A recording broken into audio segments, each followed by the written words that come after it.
इंदिरा गांधी जी के सम्मान में उनके कृतित्व के बारे में एक मिसाल लेकर पूरे मध्य प्रदेश ज्योति यात्रा के नाम से जो आयोजित किया जा रहा है,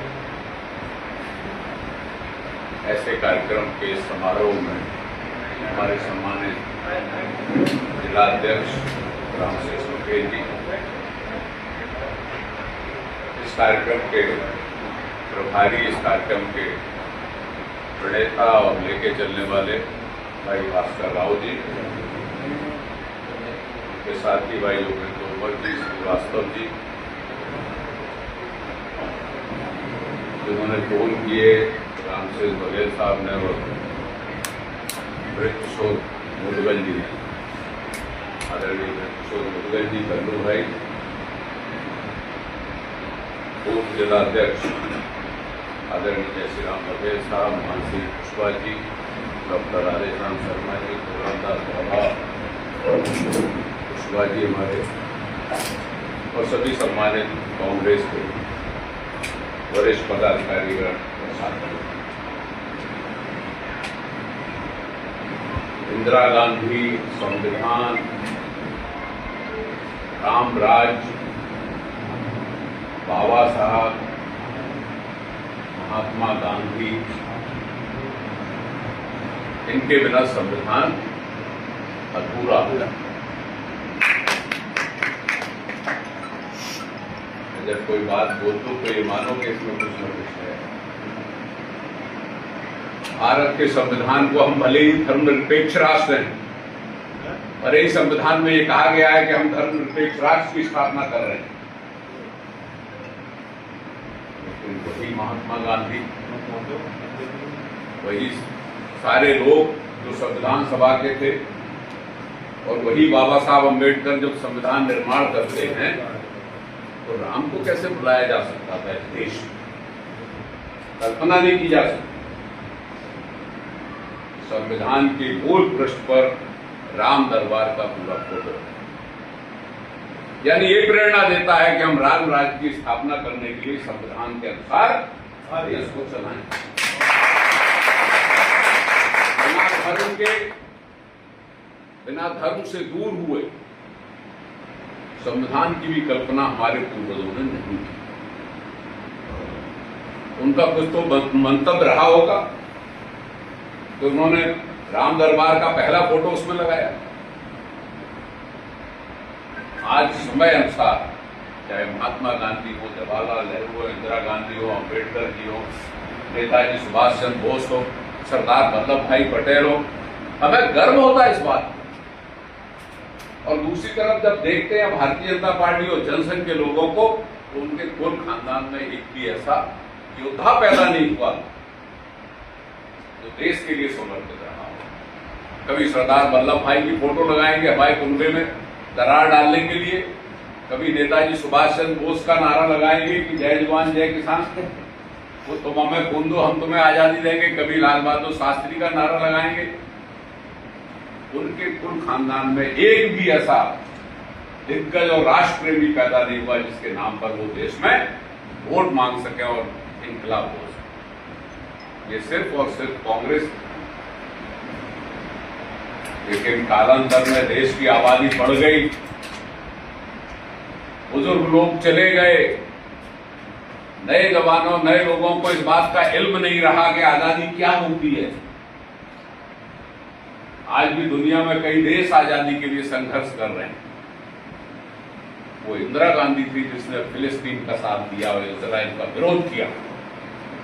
फख्र होता है कि इंदिरा गांधी इजराइल के साथ खड़ी रही, कि उनकी जमीन पर नाजायज कब्जा कर रहा है इजराइल, वो अमेरिका करा रहा है। और फख्र होता है अटल बिहारी वाजपेयी पर, जिसने विदेश मंत्री होते हुए कहा कि हम इजराइल के साथ नहीं, हम फिलिस्तीनियों के साथ। लेकिन उनके पूर्वज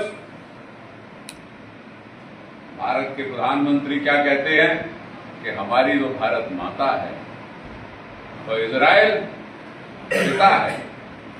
इन्हें शर्म नहीं आती, इजराइल को पिता कह रहे हैं। अरे पिता हिंदुस्तान है, जिसने बांग्लादेश के 2 टुकड़े करवा दिए और जिसने फिलिस्तीनियों के साथ नॉन अलाइनमेंट मूवमेंट में जब फिडेल कास्ट्रो ने इंदिरा गांधी को अध्यक्ष बनाया, पूरी दुनिया देखती रह गई थी। और वो पश्चिम के देश पूरे, ईस्ट के देश, वो सब इंदिरा जी के साथ, अकेले अमेरिका को छोड़ दो। तो हमारी नीत अच्छी। और क्या वजह रही, जब कांग्रेस की सरकारें रही तो छोटे छोटे जो देश थे हमारे आसपास के, छोटे भाई की तरह, चाहे नेपाल हो, बांग्लादेश हो, श्रीलंका हो, भूटान हो, ये सब छोटे भाई की तरह थे। हम लोग इनकी मदद करते थे। लेकिन दक्षिणपंथियों की विचारधारा ने हमारे इन छोटे भाइयों को भी हमसे दूर कर दिया, नाराज कर दिया। कोई चीन के साथ जा रहा है, कोई पाकिस्तान के साथ जा रहा है। इनकी विदेश नीति, बहुत ज्यादा बोलना नहीं है। और भास्कर राव साहब से मेरी फोन पे बहुत बातें होती रहती थी। बहुत अच्छे विचारक हैं, लेखक हैं, पत्रकार भी रहे हैं और कांग्रेस के लिए समर्पित। लेकिन ये व्याख्यान तो दे देंगे, ये रास्ता तो बता देंगे, नक्शा बता देंगे, रोड मैप बता देंगे कि आप जब जाओ तो ये बात बोलो, ये बोलो, ये बोलो। लेकिन जाना किसको पड़ेगा? जब साइंस पढ़ते थे, वैसे पढ़े नहीं, हाई सेकेंडरी तक पढ़े, तो उसने कहा H2O लिखो, तो टीचर ने H2O लिख दिया ब्लैक बोर्ड पे। उसने कहा H2O से क्या बनता है? पानी।